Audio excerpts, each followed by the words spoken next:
Jake Harlan grew up in the cracked asphalt of South Philly, where the row houses leaned like tired boxers and the Schuylkill River smelled of diesel and old dreams.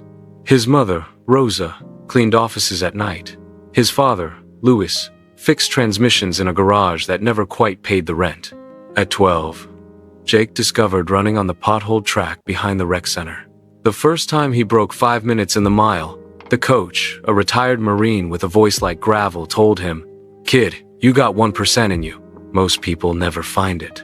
High school was a blur of early morning buses and late night shifts stocking shelves at the Acme. Colleges sent glossy brochures. Jake sent back silence.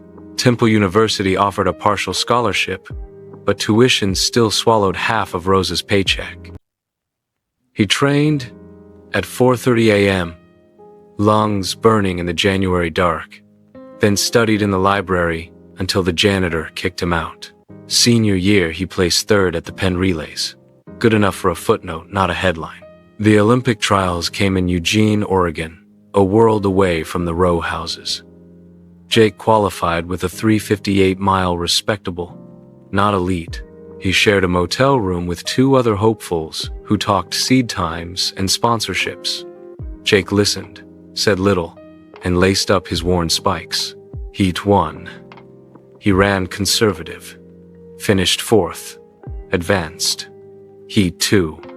He clipped heels at the bell, stumbled, recovered, qualified by a shoulder. The final was a blur of elbows and screaming. Jake sat in 6th with 300 to go. The 1% whispered, "Now." He swung wide, legs screaming, and crossed the line 3rd. The clock read 3:54. 2. The Olympic team had a spot.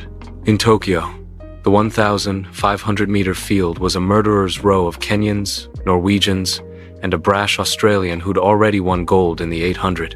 Jake's heat was a meat grinder. He scraped into the final with a 3:37.8, the slowest qualifier. The night before the race, he sat on the balcony of the athletes' village, city lights flickering below. He thought of Rosa scrubbing floors, Luis with grease under his nails, the coach who died the year before. None of them had asked for glory. They'd asked for effort. He slept 4 hours. Race day was humid, the track a skillet. The gun cracked. The pack surged. Jake tucked in mid-pack, counting strides like rosary beads. Lap 1, 50. 6. Lap 2, 150. 2. The leaders pushed, gaps open like fault lines. At the bell, Jake was 8th. The 1% wasn't a slogan, it was the decision to hurt more than the man beside him. He passed 3 on the backstretch, 2 on the curve. Final straight. The Australian loomed, then the Norwegian. Jake's vision tunneled to the line. He lunged. Photo finish. 3rd place, bronze. 3:30.16. Back in Philly, the block threw a party under strung-up Christmas lights. Kids who'd never left the zip code asked to touch the medal. Jake told them the truth. "I wasn't the fastest. I was the last one willing to quit." He started a running club at the rec center, free sneakers for anyone who showed up at 5 a.m. Some mornings only 2 kids came, some mornings 20. Didn't matter. The 1% wasn't about numbers.